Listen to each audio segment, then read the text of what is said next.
Hey everyone, coming in to do another video, kind of an update of fibro symptoms and kind of new updates from doctors.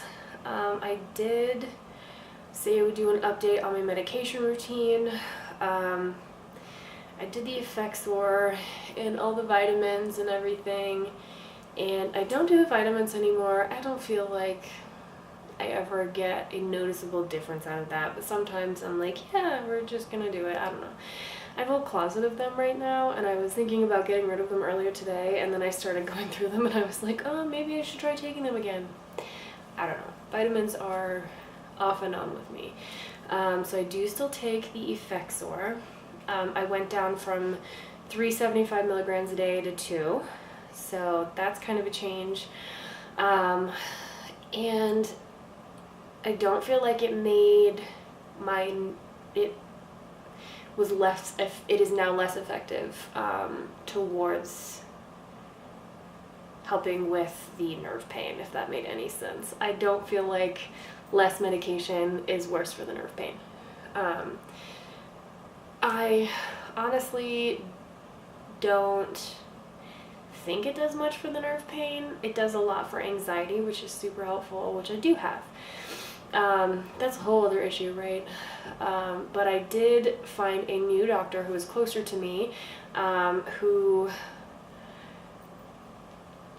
decided, you know, she said she never does a one medication approach to fibro. So she said, let's try gabapentin, and we will, you know, see how that does, see how you like it. I am now, probably 3 months in, I think. I honestly, up until like probably 2 weeks ago, I didn't think I was noticing any type of a difference, and I was actually going to email her and say, you know, not really sure I'm enjoying this. I don't think it's doing anything, but now I feel like it kind of is helping with the overall pain. I feel like my symptoms are so off and on, and it's like this huge roller coaster, so it's hard to pinpoint what's working and what's not. So I'm just going to keep taking that, and hopefully we're just going to see if it's helping overall, if I'm feeling like, yeah, 6 months ago I was not doing so well and now I'm feeling a little bit better. So that's that, right? My previous doctor, a couple cities away where I used to live, I did ask to do an MRI. She said great. I went in. I was actually able to get in like that night after my appointment, which was great. And so I was able to get in, and right away she emailed me like within the week and said, you know, you have 2 lesions in your brain, and they are not indicative of having anything to do with MS. And I thought, oh, not that I want that, right? But an answer would be great, something that we can actually treat instead of just throw medications at, see what sticks. So that was kind of disheartening.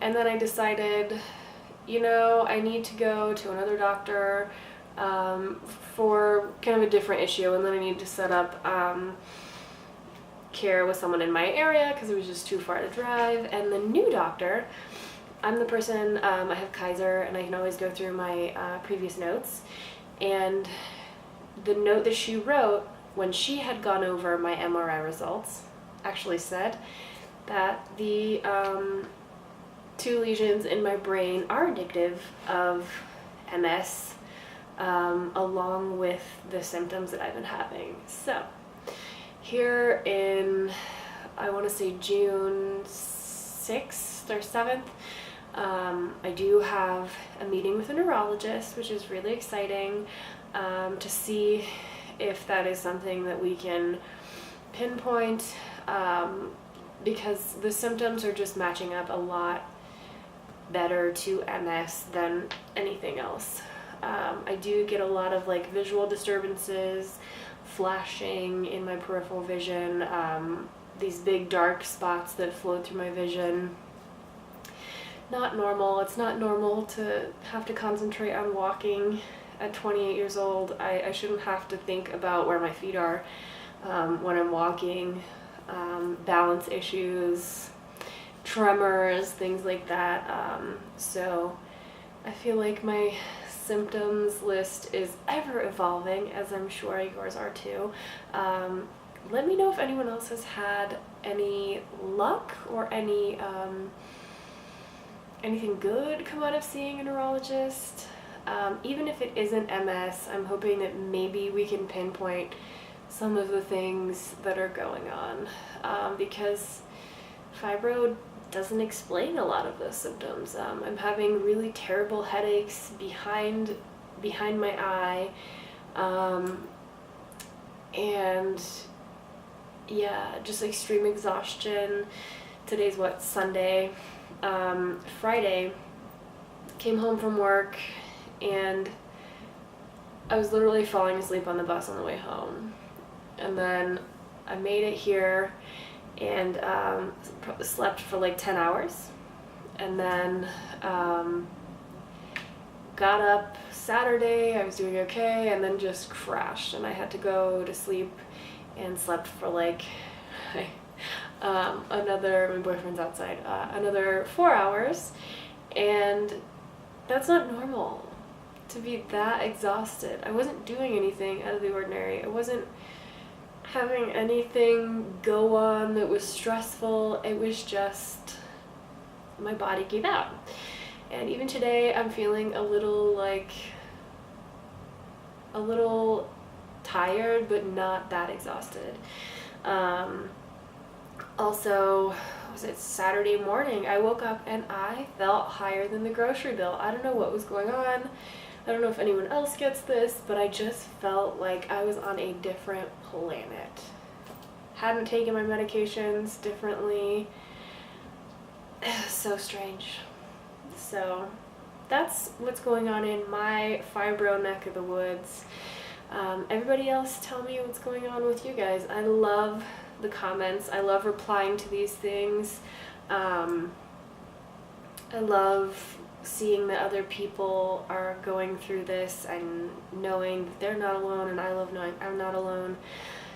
It's just really comforting to know that we're all kind of going through this together and learning about how to deal with it. My dogs are now outside on the porch watching me. And yeah, I think it's just really good to feel that connection with other people who are going through the same shit. So yeah, if anyone else is kind of going through it with the Effexor and gabapentin even, let me know if the gabapentin helps you, if you can tell. My boss said she was taking it, and I ask her all the time, do you think it's working? Do you think it's helping? And she was like, yeah, I don't know. But I feel like I take a psychotic amount of it. I'm taking 2 of them 3 times a day, and now for some reason I feel like I need to look at the bottle because I think I'm supposed to be taking 3. Shit, I hope I haven't been doing this wrong. That's what happens when you have no memory and no ability to store information, right? Yeah,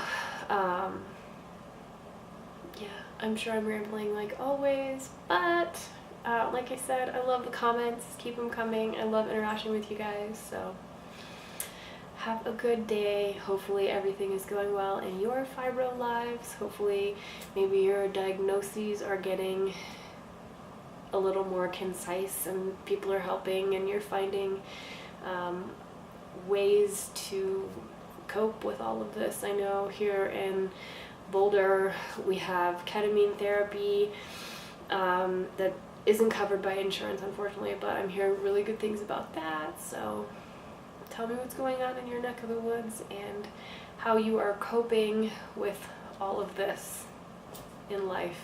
Thanks, guys. Bye.